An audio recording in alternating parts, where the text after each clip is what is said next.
Piranha folk singer is dead after she was attacked by a pair of coyotes. What is the monkey doing? Tell me what the monkey... He hit your face off! We actually have a trainer in the water with one of our whales. If I show weakness, if I retreat, I may be hurt, I may be killed. Baby Azaria Chamberlain was taken by a dingo back in 1980.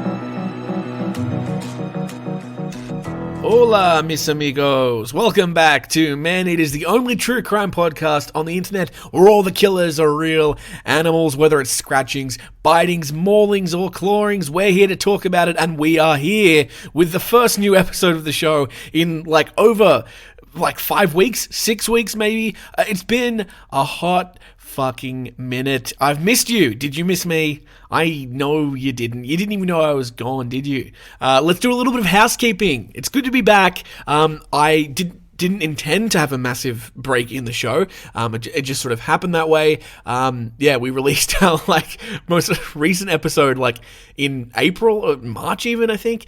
It's now, nearing the end of May. So what happened? Why did I give up on my podcast so quickly?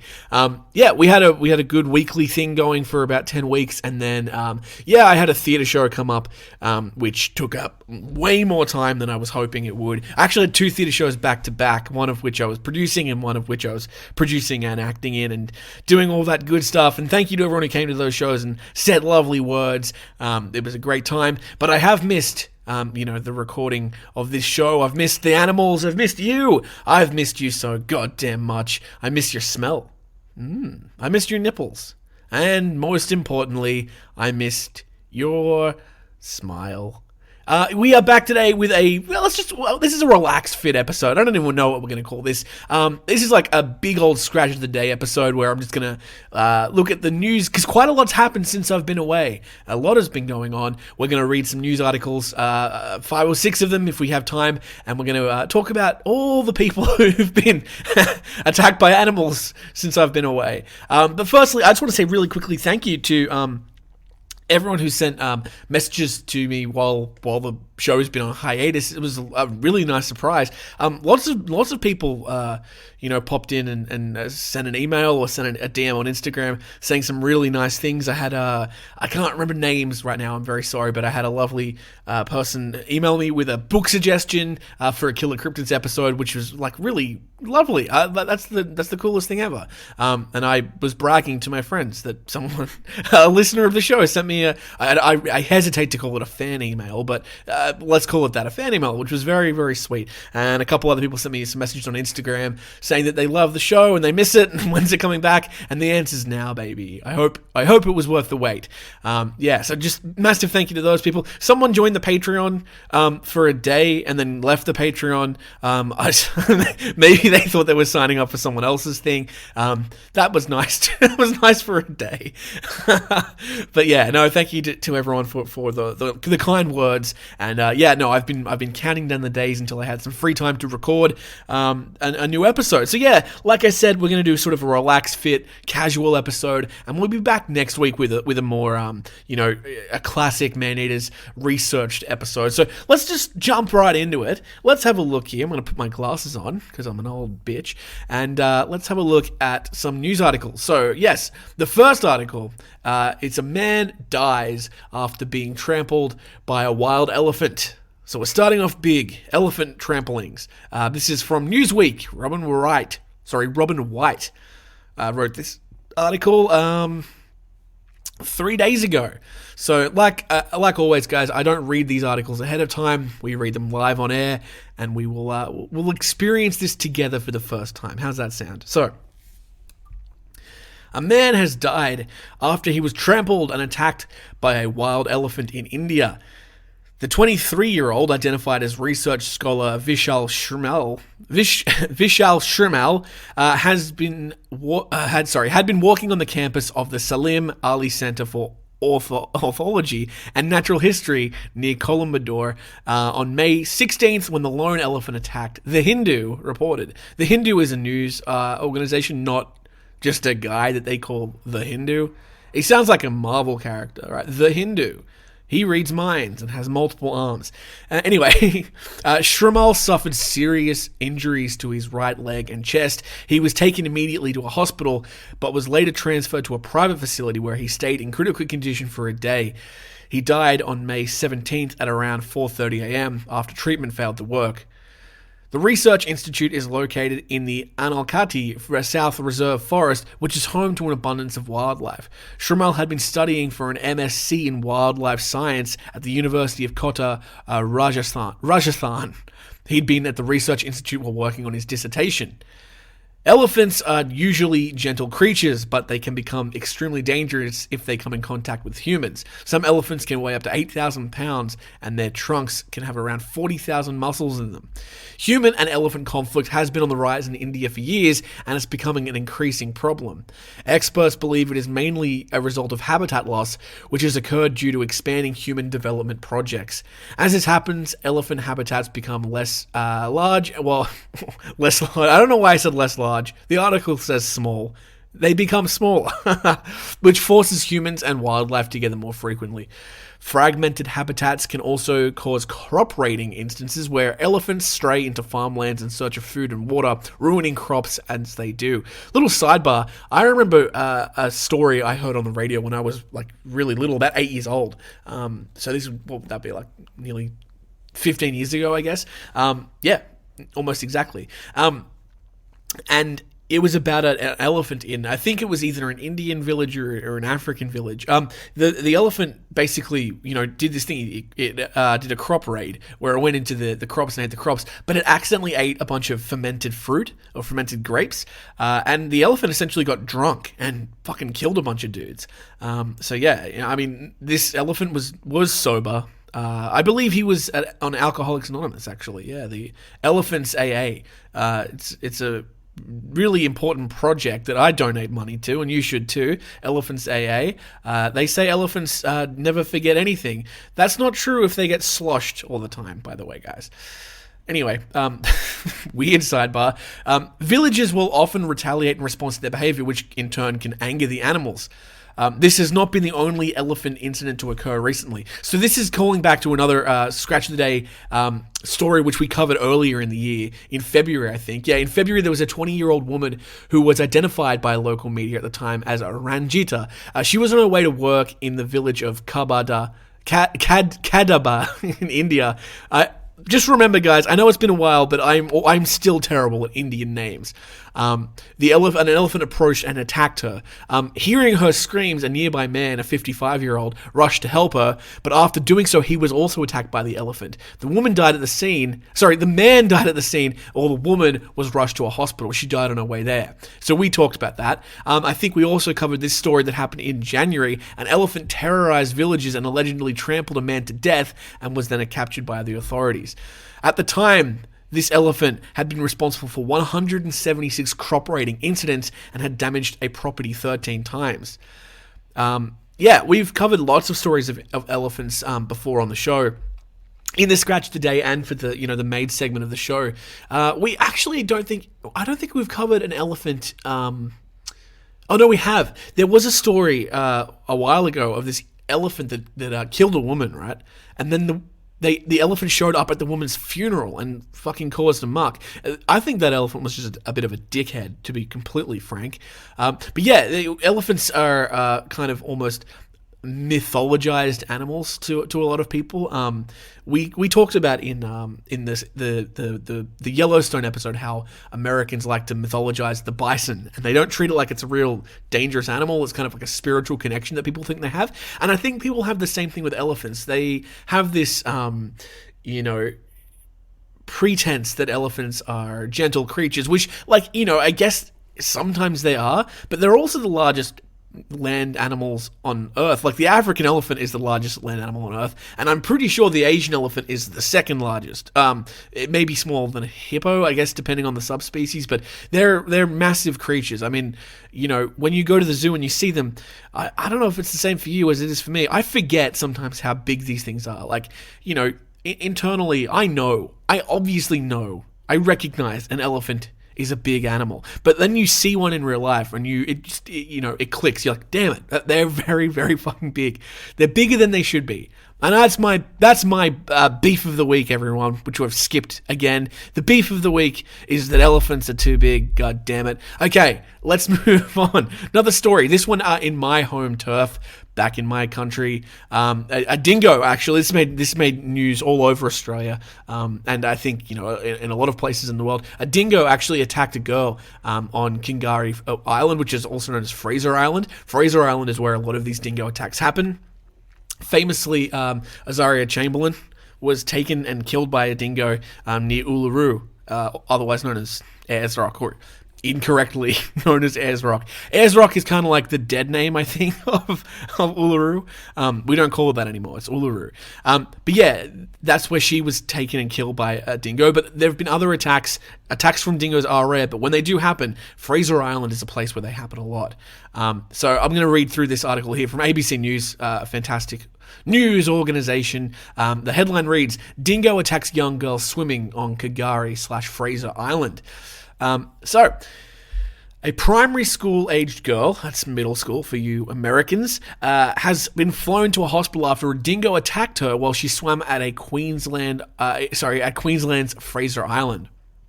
The girl was swimming in shallow water on the eastern side of the popular destination on Monday when the dingo grabbed her, attempting to hold her underwater. Nearby family members were able to free the girl from the animal. However, she suffered bites to her head and fingers. A life rescue helicopter arrived at about 5 p.m. to help her.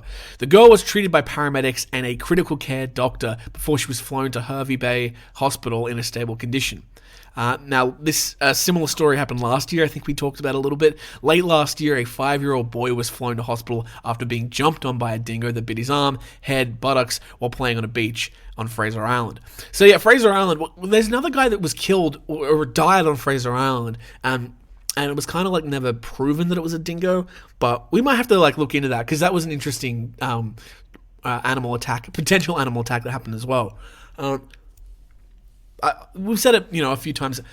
Dingoes rarely attack humans, but they do happen. I saw something on TikTok the other day. Someone mentioned that the dingo is the largest, land predator in Australia, and a lot of people were surprised by that. It's not a lot. It's the size of a medium-sized dog, right? But also dingoes. I learned this as well. Dingoes are not, typical. Like they're not like other dogs. They can't bark. I didn't know that. They communicate with like howls and kind of like grunts, but dingoes can't bark like other dogs can. So little bit of factoid for you. Dingoes are really cute, by the way. I've pat a dingo. They're you understand why kids get bitten by these things because they're very cute. Puppy, especially the young ones, puppies. At the Australian Reptile Park when I was young, which is about an hour from where I live, near Gosford. It's a great place, by the way. If you live in Australia and you haven't been to the Australian Reptile Park in New South Wales, fantastic. You should go. They had dingoes there when I was young, and I don't know if this is true, but I feel like I remember it. The dingoes kind of just wandered around. Maybe it was like in a pen that you could walk through and pat the dingoes, but yeah, I feel like there was. I could be completely misremembering that. Maybe I'm thinking of like the Tasmanian devil. No, they wouldn't do that with Tasmanian devils. I don't know. Maybe I'm just completely misremembering that. But yeah. Anyway, this young girl, the update was that she was fine. This happened in April, by the way. This is the 4th of April, so a while ago. I believe she did recover fine. But yeah, I guess one of the things you're not expecting to be attacked by in the ocean in Australia is a goddamn dog. But it did happen. Yeah, so there you go. Thankfully, the girl's okay. This did make news all over Australia. I do remember that. So it kind of just goes to show how infrequent this would happen for it to be, national news. Dingoes, large animals that attack people. Other large animals that attack people are crocodiles. I'm going to talk about a crocodile attack, although I don't think it did. This is in Darwin, so not Queensland, in the Northern Territory, so just west of Queensland, if you know your Australian geography. A woman was mauled in a crocodile attack at a wildlife park. So this is interesting. A woman in Australia, so this is not an Australian article, obviously. A woman in Australia was attacked and mauled by a 16-foot saltwater crocodile while she was at work. The 34-year-old worker at Crocosaurus Cove in Darwin, a tourist attraction specializing in close-up encounters with reptiles, had been leaning into the enclosure of the resident croc Leo to place a plant inside when he attacked her arm, Northern Territory News reports. A life-threatening emergency alarm was set off by a worker nearby, and the injured employee was treated with a tourniquet and immediately taken to hospital. Saltwater crocodiles are notorious for being territorial. They do not usually hunt humans, but they will attack if they feel their territory is threatened. The crocs are known for being more aggressive than their freshwater cousins. That's true. We've mentioned that many times. The freshwater crocodile, while not something I would recommend going for a swim with, far less aggressive, less territorial. They'll swim away. They're kind of scared of people. Saltwater crocodiles are like one of those animals that they're not scared of us at all. Like they have no hesitation in attacking people in Queensland or the Northern Territory, or even like in Southeast Asia, like in Papua New Guinea, where these animals live as well. And I know that they're very closely related to the Nile crocodile in Africa, which attacks people all the time as well. If you can hear the bell ringing, by the way, that's my cat having a little bit of a scratch, having a little bit of a lick of a twat while I'm doing the show, which is very disrespectful. I have nowhere in my house I can go without cats licking vagina. But that's just the life I've signed up for, I guess. Anyway, the woman's current status is not known. The incident was confirmed by a Northern Territory WorkSafe, a state government office, which said it's investigating the incident. Leo was captured, this is a bit of information about that crocodile. Leo was captured in the mid-1980s at the Phineas River Station south of Darwin, Crocosaurus Cove says on its website. The crocodile was known for attacking cattle in the area, which displeased the station's owners at the time. The huge crocodile was eventually taken to Darwin Crocodile Farm, but he continues to cause havoc. He regularly tried to escape from the farm, and he liked to fight with the other males. He was also known for chasing the handlers who worked at the farm. This crocodile's kind of got that dog in him. Only the most experienced handlers would ever dare enter his enclosure, the website said. Not only is Leo long, but he weighs 1,653 pounds. Saltwater crocodiles have a recorded live bite of 37,000 pounds. Oh my God, 3,700 pounds, Jesus, per square inch, which is the most powerful bite of any animal on the planet. For this reason, they can cause serious injuries. However, attacks remain rare. In 2017, government data estimated there were roughly 1 attack every year for the 33-year period starting from 1985. In the wild, certain crocodiles can appear more aggressive than others.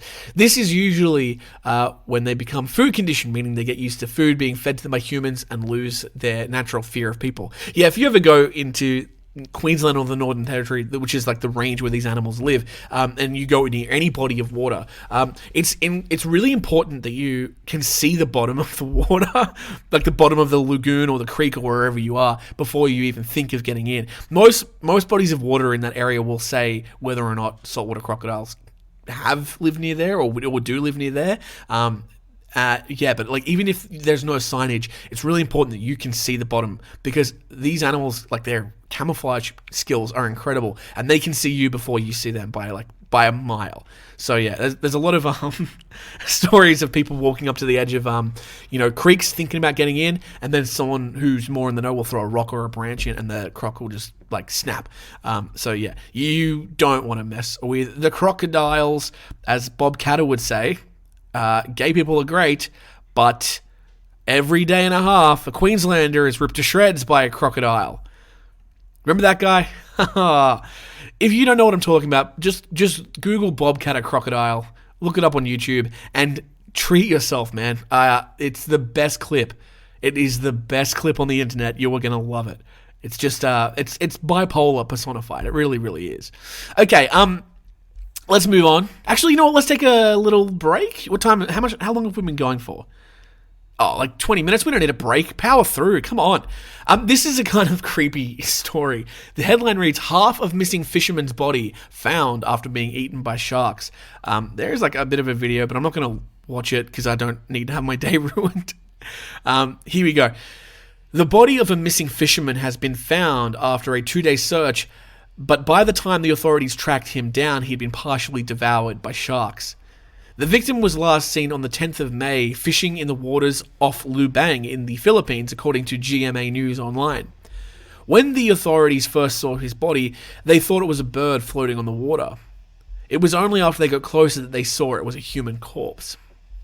When they reached the corpse, the head was still there, but there were so many tiger sharks around, they were eating the body. That's a quote. Members of the Municipal Disaster Risk Reduction and Management Office, that's a bad name. Municipal Disaster Risk Reduction and Management Office, the Bureau of Fire Protection, and the Philippine Coast Guard were on the scene, and a maritime police officer shot one of the sharks. Wow. However, they were still only able to recover half of the victim's body and return it to his family. Tiger sharks are found throughout the world's tropical and temperate waters, with the exception of the Mediterranean Sea. They thrive in the open ocean and in shallow coastal waters and will eat almost anything, according to the Florida Museum Shark File. Yeah, tiger sharks we've talked a little bit about. I don't think we've ever had a full conversation about them. They're one of the big four sharks that I think attack people. Obviously, the great white is the A-list celebrity of the game. And you've got the bull shark, which is kind of like just a little bit under the great white. It's kind of got a special superpower because it can survive in fresh water, and often you can find it in rivers. It actually has been spotted in a lake, which I'm very scared of because the lake is very close to my house. And then you've got the tiger shark, which of course is probably like the second scariest, I would say, because the stripes on his back, where it gets its name from, they're quite intimidating. And then you've got the oceanic white-tip shark, which is like the classic shark, which is the one that ate all those people when the USS Indianapolis sunk. So there you go. There's some shark trivia, boys. Tiger sharks, I already read that part. Okay. Tiger sharks are named after the distinctive tiger-like stripes that run across the length of their bodies and are one of the largest living shark species on Earth, growing up to 18 feet long and weighing up to 2,000 pounds. Although they are usually curious and unaggressive when counted, tiger sharks are still implicated in more unprovoked attacks than any other species apart from the great white shark. Of these, 27% have been fatal, a higher percentage than any other species. That's some interesting stats. Wow. It's unclear whether the man was already dead by the time the sharks got to him. A segment of the GMA News report was shared to social media, receiving tens of thousands of views on YouTube. There are a lot of sharks there, said one user. How is this? Sorry. Why is that in this article? Who gives a shit? One guy comments, there are a lot of sharks there. And it made the news. Oh, god damn it. That's so stupid. That is the dumbest fucking shit. Okay, another comment with a little bit more depth. His death is very painful, especially because of those he loved so much. Condolences to his family, said another comment. Shark attacks are extremely rare. Yeah, every news article seems to want to say that, and it's true, but it's a bit of a cliche to keep saying it. But should you ever find yourself swimming with sharks, there are a few safety measures you can take. The Florida Museum recommends always swimming with a buddy and staying close to the shore. Avoid swimming at dawn or dusk, and do not swim around schools of fish where people are fishing. There you go. If you see a shark, maintain eye contact and move away slowly and avoid excessive splashing. That's also how you avoid being attacked by a pedophile when you go to Wet and Wild. There you go. Interesting. I'm looking at the comments on... Why? This is great. A guy named Radical Centrist in the comments section of this website says, talk about having a bad day. Liked. I just like that comment. The other person says, why show pictures if you're just going to blur them? Which is like a dumb, stupid comment. 2 dislikes, 3 dislikes now, bitch. Why does this Newsweek website have comments? A comments section. Anyway, who knows? Oh, man. It sounds to me like he was probably dead before the sharks attacked. Like, there's got to be a way. Like, forensic science is really good at, like, human crime scenes. They can tell, like, when someone's been killed and when, like, when trauma has happened after death. They're really good at that. Like, I've been listening to another podcast about the Yorkshire Ripper, and, like, they were talking about how this is a complete non sequitur. This does not matter in terms of the story about the shark, but it's interesting. There was a serial killer called the Yorkshire Ripper who killed a bunch of women, and they were able to determine that he had come back and stabbed the woman again after she was dead. And here's how they figured that out, right? in the wound, and this is really gross, by the way. You might want to skip forward a minute if you're really grossed out by stuff. In the woman's wound, there were like maggots, like maggot eggs, fly eggs or whatever, in the wound, and they had been like traumatized and punctured with the knife, which means that the wound was already there. Maggots had laid eggs in the wound, and then he's come through and stabbed the wound again with a knife, because that's how they all got like smushed up and broken. So that's, I guess what I'm trying to say is that I'm sure they could figure out whether or not he was dead before or after. I guess the reporter here just couldn't be bothered finding it out. Maybe I'm not sure. It's look, it's not a great way to go for sure. Either drowning or being eaten by a shark. I guess I would rather just drown. But then again, I guess maybe being eaten by a shark, you get a big bite taken out of you, you go into shock and you die. Maybe that's better. Like, a lot of people have said that drowning is like either one of the best ways to die or one of the worst ways to die. And I cannot see how it's possibly one of the best. Like, the terror of breathing in water, that I can't even put my face in the shower. That's how much I don't want to drown. Oh god. Okay. Oh good, and we have another aquatic based story. This is an interesting one though, because we've talked about piranhas before and how they don't really attack people. This article, if it's correct, could be going against that held wisdom. However, this website is called boingboingnet.net, so I don't know how good their claims are going to be. But let's read this anyway. So the headline is, Piranhas Attack Tourists at Brazilian Resort. Let's see how this goes. A school of piranhas swarmed tourists wading into a stream at a Taramuacu, Brazil on May the 1st, 19 days ago, injuring at least 8 people with bloody bites on their legs and feet.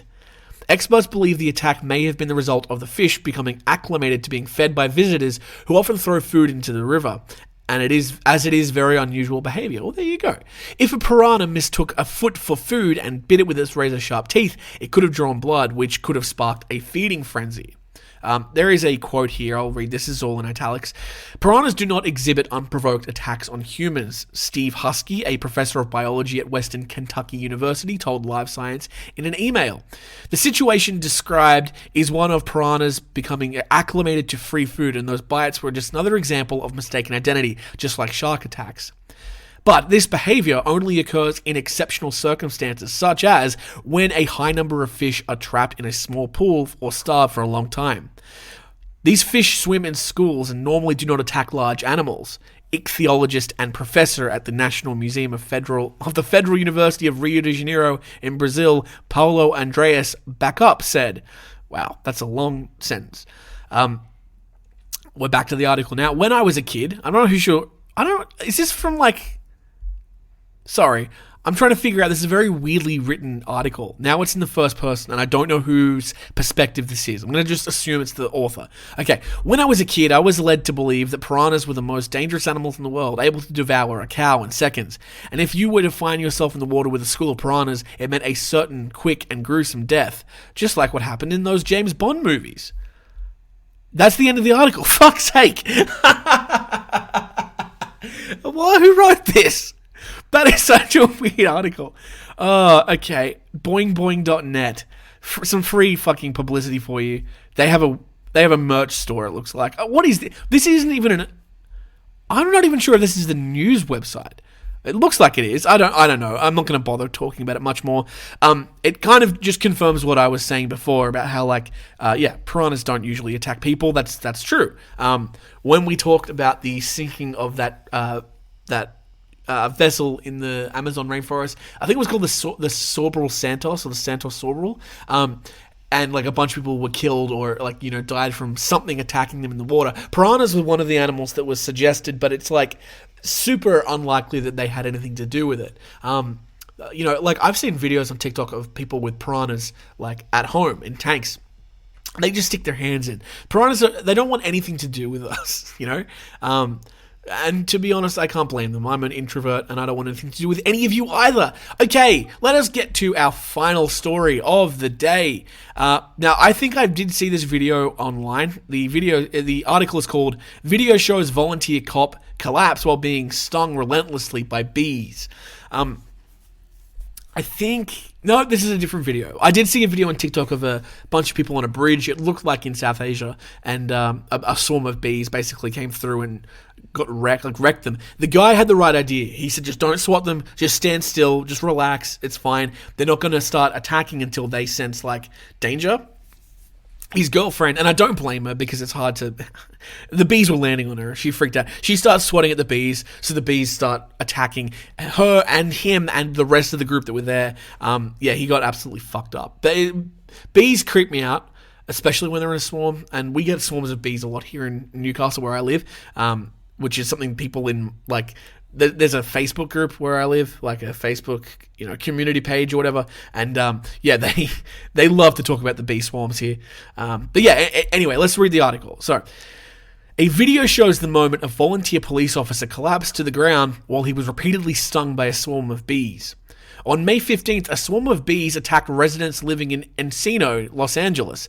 The volunteer with the Los Angeles Police Department had been in the area responding to a call when the bees started surrounding him, Los Angeles news station KABC reported. In a video shared to Twitter, the cop can be seen attempting to enter a car as the bees continue to swarm. However, he then abandons the idea as the swarm of bees gets more intense. He can be seen then trying to swat the bees away, and in doing so he falls to the ground. The bees continue to sting the man before he attempts to stand up. The man remained conscious and was taken to a nearby hospital for his injuries. The bees also attacked another resident who was taken to a local hospital. Wishing him a speedy and full recovery. We thank him for volunteering to protect and serve. All of our LAPD volunteers are valuable, the LAPD said on Twitter, sharing a video of the attack. A professional bee remover named Isaac Kaziri later arrived at the scene to remove the bees. When he arrived, he realized there were hundreds of bees in the area. While working to remove the bees, he found a hive under a roof of a nearby home. I do have a license to kill or save them, whichever it is, and this one, because of the situation and the emergency, I had to spray them and kill them. That's sad, the bees got killed, Kaziri told the news outlet at the time. It is not clear why the bees were displaying this angry behavior. The insects usually only sting when they feel provoked or threatened. Bee venom contains multiple proteins, enzymes, and peptides. Once introduced into the body, it targets the immune system. One bee sting will not usually have a severe effect on the body. Those who are allergic to bee stings can die just from one sting, however. But multiple stings can be life-threatening if enough are sustained. A person can survive about 10 stings per pound of their body weight, according to the USDA. That's an interesting statistic. The most stings an adult should be able to endure is around 1,000. God, imagine being stung 1,000 times. Far out. If a person is stung more than a dozen or so times, they will start to feel the effects. A person stung by bees too many times may become nauseous. Man, I get nauseous just looking at a bee. Other symptoms include diarrhea and vomiting. That's also a symptom of eating the KFC from around my house. Yeah, that's that whole story. Wow, yeah. I do not envy that guy at all. Volunteer police officer, by the way. Can I just ask, is that a thing people do in America? Like a volunteer police? Is that something you're allowed to have? I get having an intern working in the mailing room at your law firm, but like, why would you have a volunteer, like a police? I mean, to be completely honest, I don't really know what I'm talking about. I'm not a smart person. It seems like the police over there aren't awesome at their jobs anyway, in general. I don't think you should be having people volunteering to do it. Yuck. Yeah, I don't know. But anyway, I guess not victim blaming. The guy did not deserve to be stung multiple times by the bees, okay? Jesus. Anyway, there's our 6 stories. We talk about an elephant, a dingo, a crocodile, a piranhas, a shark, and some bees. That's a nice variety of stuff there, boys and girls, and my non-binary pals. All right, look, that's gonna do it for our scratch of the day bonus episode. We'll call it that. I just wanted to sort of chat for a little bit and talk about what's coming up. my life is slowly getting back together after, 2 shows and a trip to Melbourne, by the way. I went to Melbourne. Great stuff. Love that city. If you've ever been to Melbourne, you'll know what I'm talking about. If you've never been to Melbourne, hey, go to Melbourne, baby. But yeah, my life is slowly coming back to a schedule which I can predict. So I'm hoping to be able to start releasing these again once a week, which would be, that would be ideal. Truly, I'd love to do that. Some ideas for some episodes that I may be coming up. I don't know. Oh, before I talk about that, we need to address the elephant in the room. Get it? Because of the elephant from before. No, the 50th episode, which was the last episode released, was about the tigers of Chowgar, and that was part 1 of that story. So what happened was, I released that episode, and then I started doing more research into the rest of the story, and that story is dense as shit. It's wild. So I did not have the time to go and do all the research and write the scripts for that. So we're going to put a pin in the Tigers of Chowgar series. We'll come back to it, when I've had a little bit more time to process and write that story. It's an incredible story. It's a Jim Corbett story, so of course it is. It does mean, though, that we will have to do a bit of a recap for that first part again later on. But if you've been sitting on the edge of your seat for that, I'm sorry, it's not going to come straight away. You will have to wait a little bit longer. But before that episode does come out, we're thinking of a few other things. Like there's an episode I've always wanted to start doing, which was a very true crimey episode about serial killers and those that have pets. The pets of serial killers. I also want to talk about Cecil the lion, which is not a animal that killed anyone, but it was a person who killed an animal. And then a few other ideas. Someone said I should do a Killer Cryptids episode on unicorns, which, that's an interesting idea. I really like that. And I did have someone a year and a half ago suggest that we should do the black shuck, which is like a cryptid dog from, I think, Yorkshire or something like that. In the UK, which is also a really interesting proposition. So yeah, there's a few things that I'll be working on and putting out. I do kind of have to apologize, I think, for disappearing without saying anything. It's hard doing this show while I have a full-time job in theater. It's it's tricky, I love both. But everything I do creatively. The theater gig, it takes a lot out of me, though, especially when we are in production weeks, which we were for the whole month of April. So, I apologize for disappearing. It's just one of those things I can't really help. While this podcast is a bit of a side hustle, it's not my proper job yet. I would love it to be, but at the moment it's an endeavor that costs money rather than makes money, and so I do need to pay my bills as well with a real job. So that's why that's going on. If one day maybe I was able to do this show full time, that's the dream. Honestly, I would be able to commit to a much more frequent release schedule and be more consistent. But yeah, I did kind of make myself a promise at the beginning of the year I would try not to just take massive gaps and breaks, unfortunately I was just not able to to sustain that for more than 10 weeks. But yeah, like I said, I'm gonna try and do better. I'm gonna try and post more often. This show is a really great source of pride for me, and the fact that there are people who are listening from all over the place, all over the world, the country, the US and Canada and the UK and India and all these other places. I see the statistics. People are listening in all these places that I've never met, and I have no idea how you found the show, but I'm glad you did, and I'm glad you're listening. So yeah, it's an honor to sort of have the tiniest bit of reach, and like I said at the beginning of the episode, people sending me messages and being really nice and sending suggestions for episodes and books I should read. That's just so beautiful. I feel so lucky and privileged to have that, and I don't want you to think that I take that for granted when I fuck off without notice for weeks at a time. So I guess going forward, I will at the very least try to let you know when I'm not going to be releasing an episode a week, if that's the case. You should go into our social media, Man-Eaters on Instagram, probably the best one. That's probably where I would do most of my stuff. If I ever, for whatever reason, am not releasing an episode that week due to sickness or scheduling conflict, I will post it there, and you'll know there first. Yeah, that's probably the best way you can do it.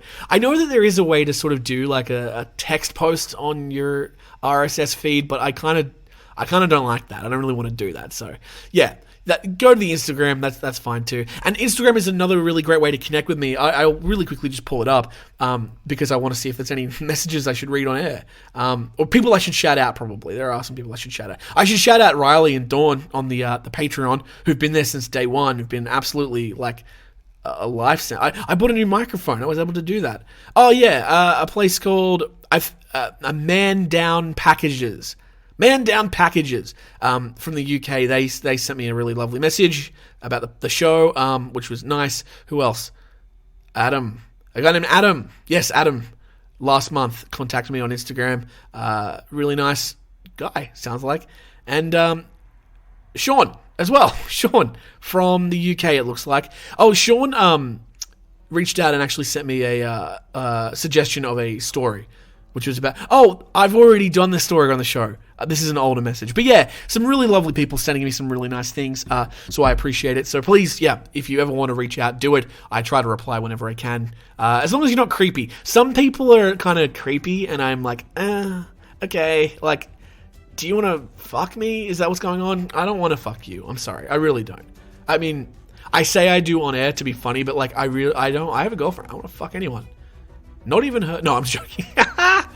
God, I'm going to get in trouble for that one. Okay, guys, that is going to do it for this episode. As always, follow me on all the social media bullshit. The Patreon's there if you think you'd like to support me financially. Give me money, please. I'm so hungry.